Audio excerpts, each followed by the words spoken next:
morning. Today I want to talk about the global transition toward the right and its effects on human rights. Over the last few decades, we have seen a pronounced shift towards the right. And defined broadly, right-wing politics involve nationalism, social conservatism, economic neoliberalism, and an authoritarian approach to leadership. Now, that looks different across different regions, but there are common threads, and those include anti-immigration sentiments, skepticism towards globalization, and a focus on what are referred to as traditional values. This from the rise of nationalist parties in Europe to populist leaders in the United States, India, and Brazil, this ideological shift has reshaped the global landscape. We've seen an erosion of civil liberties, discrimination against minority groups and vulnerable groups, and the weakening of democratic norms. We've also seen a normalization of authoritarianism and a decline of international cooperation on critical issues like climate change and humanitarian issues. So why are we shifting towards the right? Well, first of all, there is economic anxiety and inequality. And economic globalization, while it's brought prosperity to some, has for many led to job losses, stagnant wages, and rising inequality. So where traditional industries such as manufacturing have declined in places like the US and the United Kingdom, this has caused workers to face dislocation. Because of economic security, there's been created a fertile ground for populist leaders, promise to restore jobs, protect industries, and of course, put their country first. The global financial crisis in 2008 further exacerbated some of these economic inequalities. So while governments did bail out financial institutions, it was working class citizens that bore the brunt of these austerity measures, which fueled resentment towards elites and political establishment. This helped propel Donald Trump to the US presidency in 2016, and with his protectionist rhetoric and promises to revive American manufacturing, we saw changes in the political landscape in the US. Similarly, Brexit was driven in part, at least, by economic grievances, with voters in economically deprived regions favoring leaving the European Union as a way to gain control over trade and immigration. There has been, of course, a cultural backlash, and there are identity politics.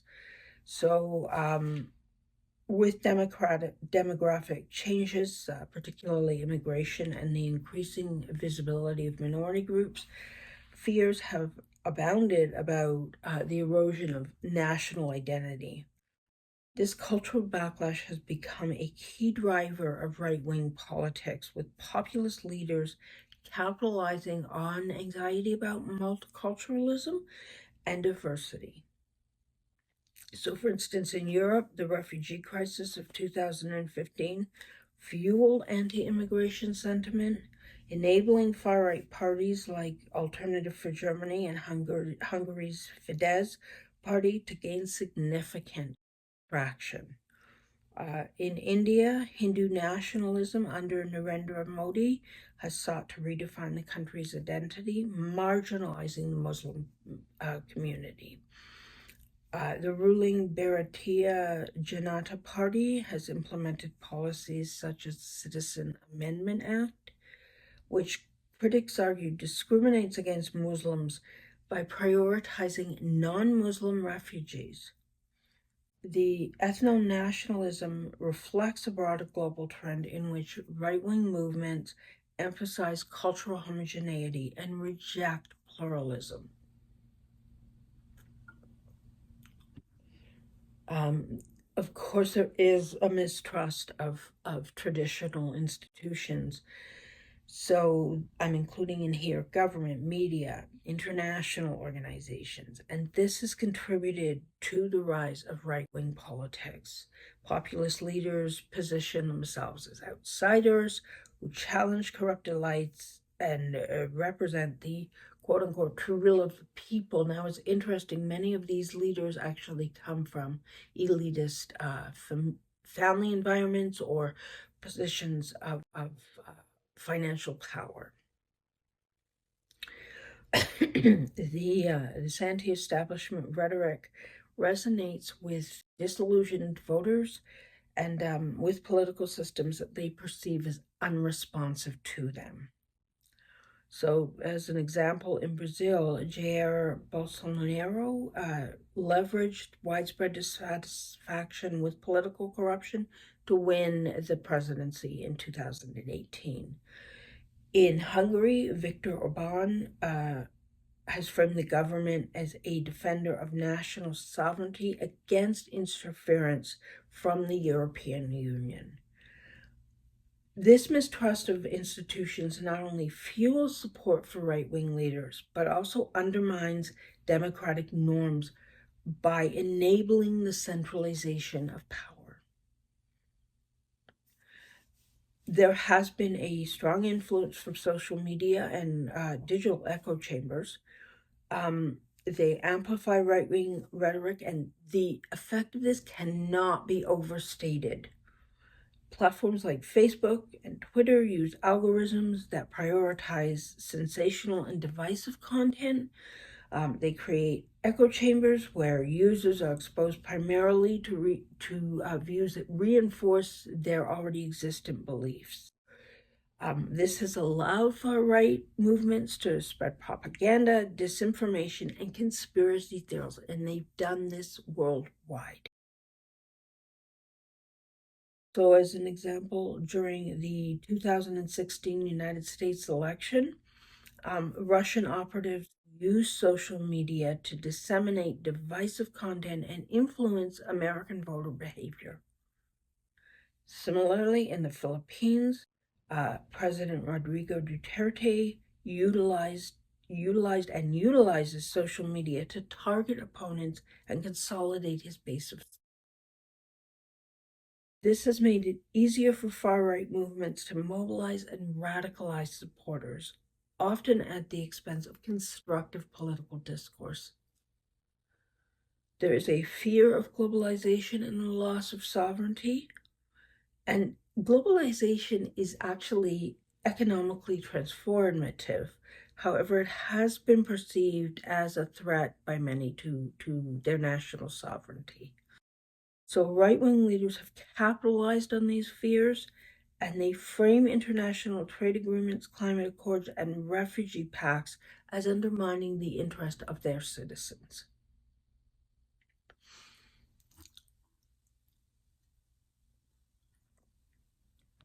In Europe, Euroscepticism has fueled the rise of nationalist parties that oppose the European Union's influence over member states. So the UK's Brexit vote in 2016 exemplified this sentiment, with proponents arguing that leaving the EU would allow Britain to take back control of its borders and economy. Similarly, Donald Trump's America First policies rejected multilateralism in favor of unilateral action, and they did things like pull the U.S. out of agreements like the Trans-Pacific Partnership and the Paris Climate Accord, and in his second presidency, we're already seeing many threats of attacks on other nations, financial attacks. There is a climate of fear. So we can talk about like terrorism and public safety, and these concerns have bolstered right-wing politics. Populist leaders exploit these fears to justify stricter immigration controls, surveillance measures, and authoritarian policies. They For example, following the terrorist attacks in Paris and Brussels, European governments introduced policies to limit refugee intake and increase border security. These measures were supported by far-right parties, which portrayed refugees as a security threat. In the United States, Donald Trump, in his first presidency, instituted a travel ban targeting predominantly Muslim countries. He cited concerns about terrorism, and we see now he is sending refugees and American citizens out over the border. He's removing immigrants in a way that has never been seen before. By the way, if you're enjoying this video, please hit subscribe and like. Please share with those who might enjoy. Now, how do right-wing politics impact human rights specifically? Well, for one, there is the erosion of civil liberties. Authoritarian leaders often limit freedom of expression, press, and assembly to suppress dissent. So, for instance, in Turkey, President Recep Tayyip Erdogan has used emergency powers to shut down independent media outlets and to imprison journalists critical of his government. In Russia, Vladimir Putin has cracked down on protests and silenced opposition figures. So Alexei Navalny, a prominent critic of Putin, has faced repeated imprisonment and harassment, which exemplifies just how far right-wing regimes will go to use authoritarian tactics to stifle dissent. There has been discrimination against minority groups. So we see that right-wing governments frequently target minority groups through discriminatory policies and rhetoric. So in Poland and Hungary, for example, LGBTQ plus individuals have been under attack, their rights have been under attack, and leaders have framed activism as an attack on traditional family values. In Uganda, recent legislation introduced severe penalties for same-sex relationships, reflecting the influence of socially conservative ideologies. Religious minorities have also been targeted. So as we've seen in India, the rise of Hindu nationalism has coincided with increased violence against Muslims, while in Myanmar, the Rohingya Muslim minority have faced ethnic cleansing under a government supported by nationalist sentiment. There's the undermining of democratic norms. So right-wing leaders often weaken democratic institutions to consolidate the power base. Viktor Orban in Hungary, their government has introduced judicial reforms that undermine the independence of the judiciary, while in the Philippines, Rodrigo Duterte has bypassed legal norms to carry out his controversial quote-unquote war on drugs. What happens is these practices erode the checks and balances necessary for democracy, and they create a cycle of authoritarianism that can be very difficult to reverse.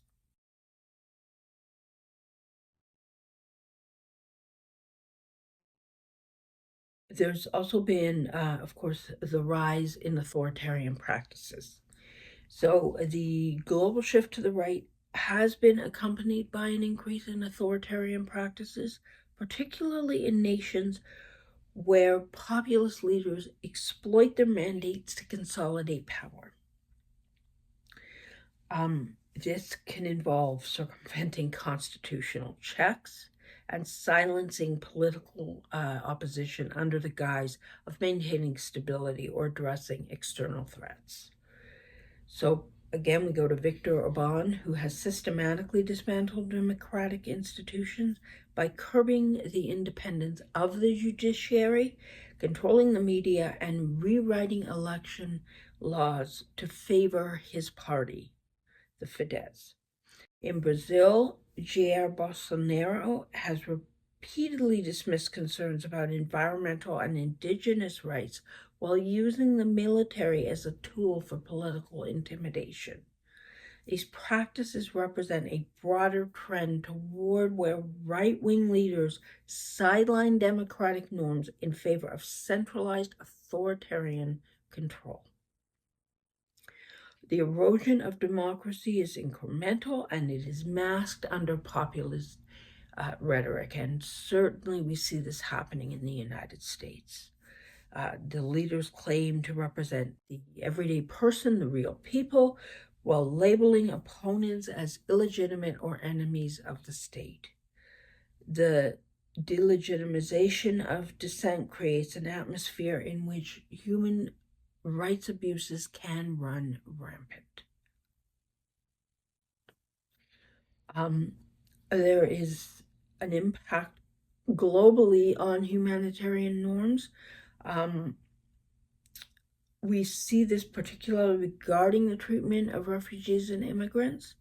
So we see nations that were once committed to providing asylum that have adopted policies that prioritize national security and economic interests over their humanitarian obligations. And this is where we get to the United States. We're seeing it now. The Trump administration has already previously implemented a policy of family separation at the southern border, and this drew widespread criticism from human rights organizations. And we see what they're doing now, which is they're deporting so many people. And again, this is under the guise of nationalism. European nations like Italy and Greece have tightened border controls and turned away migrant boats, leaving thousands stranded in dire conditions. These policies reflect a broader rejection of international agreements like the Global Compact on Refugees, and they signal a retreat from collective responsibility for vulnerable populations. There has been an impact on women's rights, and this is particularly true in areas such as women's health and gender equality. In the United States, notably, the Supreme Court's decision to overturn Roe v. Wade in 2022 exemplified how conservative politics can roll back access to abortion, even in countries that have long-standing protection for women's rights.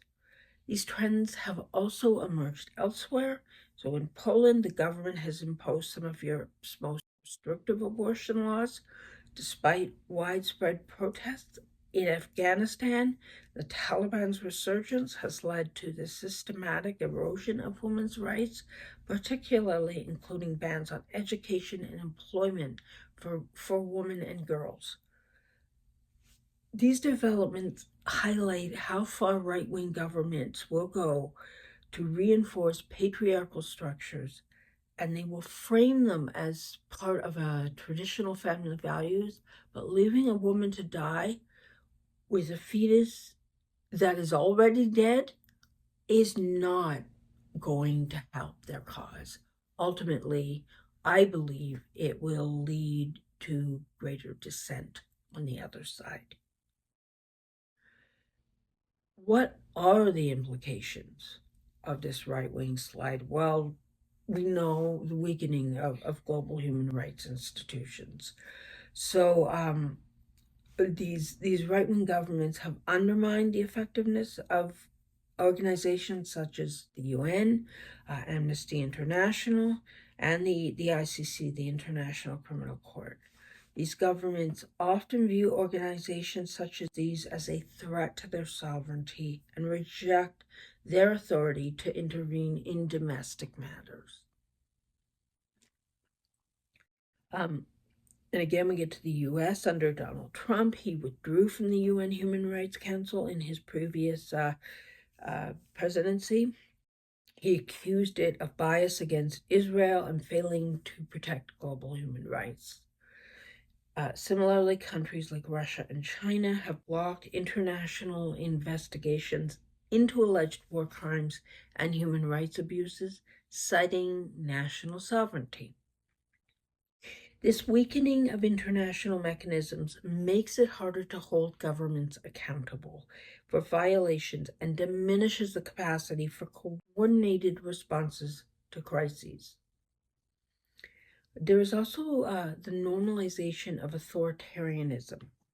This global shift to the right has contributed to the normalization of authoritarian practices, and as governments increasingly adopt these policies that would have been deemed unacceptable in the past, they are simply allowed to flourish. So Hungary's Orbán has actually described himself or calls himself an illiberal democracy. And this has inspired similar movements in countries like Poland, where judicial independence and press freedom are under attack. This normalization has had a chilling effect globally. As authoritarian practices become more widespread, they risk becoming legitimized, reducing the stigma attached to human rights violations, and emboldening other governments to follow suit. And we see this happening in North America. Long-term risks to democratic governance are significant.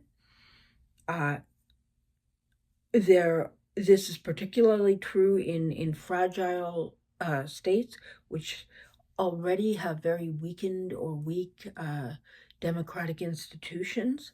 The erosion of democratic norms, such as free and fair elections, judicial independence, and press freedom, can lead to a downward spiral in which authoritarian leaders can entrench themselves in power. So in countries like the Philippines, the erosion of democracy under Duterte has been accompanied by widespread human rights abuses, including extrajudicial killings in the context of his quote-unquote war on drugs. Similarly, in Turkey, Erdogan has consolidated power through constitutional reforms that effectively eliminate the checks and balances. These illustrate how far right-wing governments will go to destabilize democracies and pave the way for long-term authoritarian rule. There is increasing polarization and division. So right-wing governments tend to exacerbate societal polarization by reframing things in binary terms. Us versus them, insiders versus outsiders, patriots versus traitors. This polarization fuels division along ideological, cultural, and economic lines, and it makes it harder for societies to achieve consensus on critical issues. In the United States, for example, the rise of right-wing populism has deepened partisan divides, with disagreements over issues like immigration, gun control, climate change, women's rights, and these have become increasingly intractable. They just can't get through them because of this division. And in Europe, the rise of far-right parties has led to clashes between liberal and nationalist factions, creating tensions within the European Union. These divisions undermine social cohesion and make democracies more vulnerable to extremist political movements and political instability. They also diminish global cooperation on key challenges. So these are issues such as climate change, pandemics, human rights crises. We see right-wing governments often prioritize short-term national interest over long-term global solutions, which weakens the collective efforts to address transnational issues. The U.S. withdrawal from the Paris Climate Accord dealt a significant blow to international climate efforts.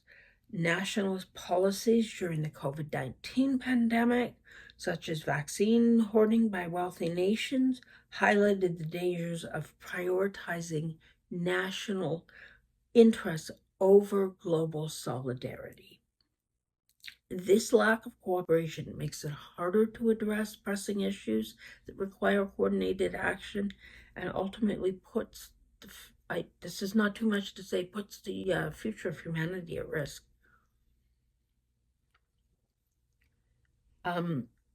We're seeing this is one of the most significant global trends in the 21st century. It is driven by economic anxiety, cultural backlash, mistrust of institutions, and of course the influence of social media. And this ideology has profoundly impacted human rights worldwide.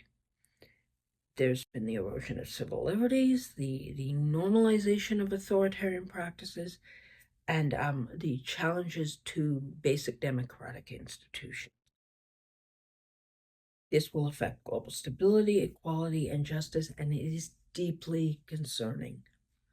We need to address this right-wing slide with a renewed commitment to democratic values, human rights, and global solidarity.